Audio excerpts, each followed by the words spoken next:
स्वामी समर्थ सांगतात, आपल्या घरात खरोखर देवाचा वास आहे का हे ओळखण्यासाठी 5 सोपे संकेत मिळतात.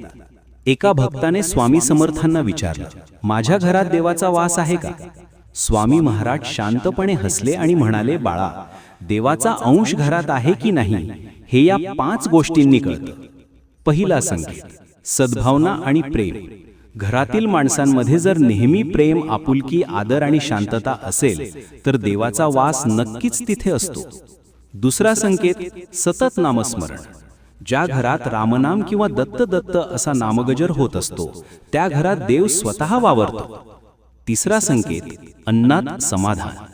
अन्न हे पूर्ण ब्रह्म आहे. थोडं असो वा जास्त, सर्वजण घरात समाधानाने जेवत असतील तर ते घर देवालय बनतं. चौथा संकेत, अतिथीचा आदर सत्कार.